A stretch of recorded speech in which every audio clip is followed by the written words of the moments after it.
Hello everyone and welcome back to a short EP review, and in this video I'm going to review Full of Hell Noise Volume 5 by Full of Hell. Full of Hell are no strangers on using noise music and noise soundscapes to their works, and this is actually one of the greatest characteristics that shines in the more recent material that Full of Hell has put out, is the fact that they have this very nice combination of industrial and noise soundscapes alongside with some very brutal and very extreme sounds of grindcore and sludge metal. This very intriguing combination of sounds actually makes Full of Hell to become one of the greatest and actually one of the most important extreme metal bands to come out in recent years. So when it comes to their noise EPs, it's actually a bit shocking that those releases in particular are not that great. In my opinion, when it comes to the noise EPs, they are quite average for the most part. The four previous noise EPs for the most part were actually pretty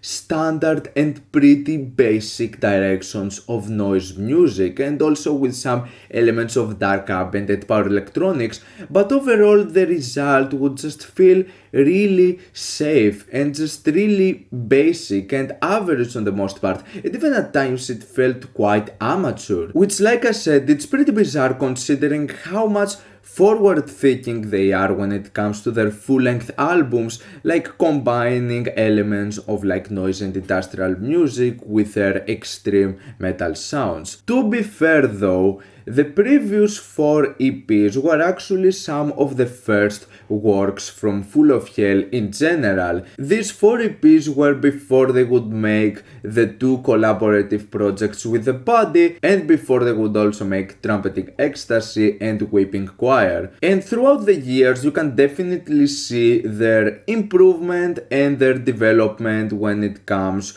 to those kinds of sounds that would end up using more and more and in a better way with each new release. It's apparent that nowadays they have a bigger and a better understanding on what can make a noise sound to just become a bit more appealing and more intriguing to the ears. And I do think that those improvements all of those years do actually shine on this brand new EP from Full of Hell, as I do find this to be their best EP in the series so far, because this is the work that sounds the most professional compared to the previous EPs. This is the best one in terms of structure and development. It is the best one when it comes to the sounds, the textures, the production, and I would say that this is also their most varied and their most adventurous project so far, fusing nicely some other elements of noise and power electronics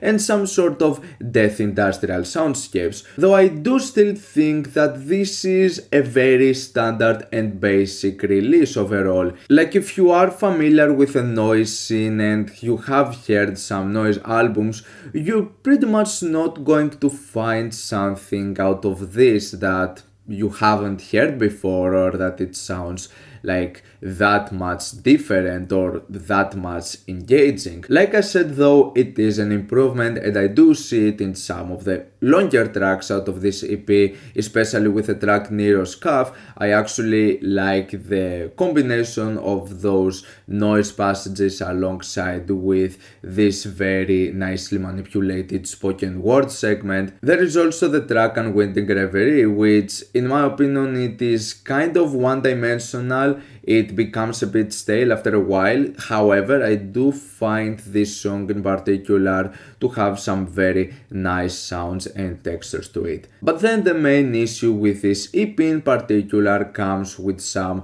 of the very short tracks that do not last more than a minute long. And from Bird Nest to Ladder in the Dark, those tracks feel just completely unnecessary. I don't really see the point of these tracks, mainly because they just throw multiple ideas at you and they're just underdeveloped. There's not like a continuation to any of those ideas. Like, you just listen to them and then they just disappear and you're like, yeah, what was the point of that? Like, Take tracks like Burnt Nest, which is 7 seconds, and Flooded Barge, which is 14 seconds. Those tracks just feel completely pointless. But then finally we have the track The Sorrow of 100 Palms, which I do find it to be one of the better works out of this EP. It's 4 minutes long, I like its structure, I like its sounds.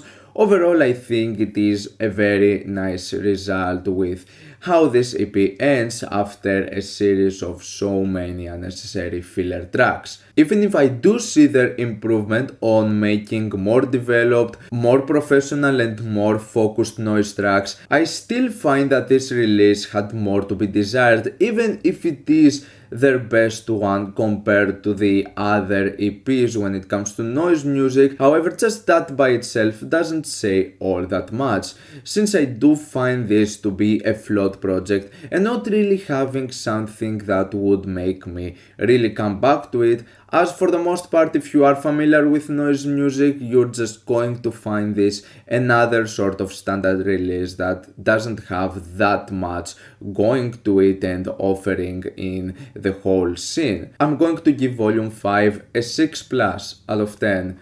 What's your opinion on this short EP? Like it, dislike it, why, and what do you want me to review next time? Let me know down in the comments. Leave a like if you enjoyed the video, subscribe for more content like this. Thank you for watching, and I'll see you all in the next video. Goodbye.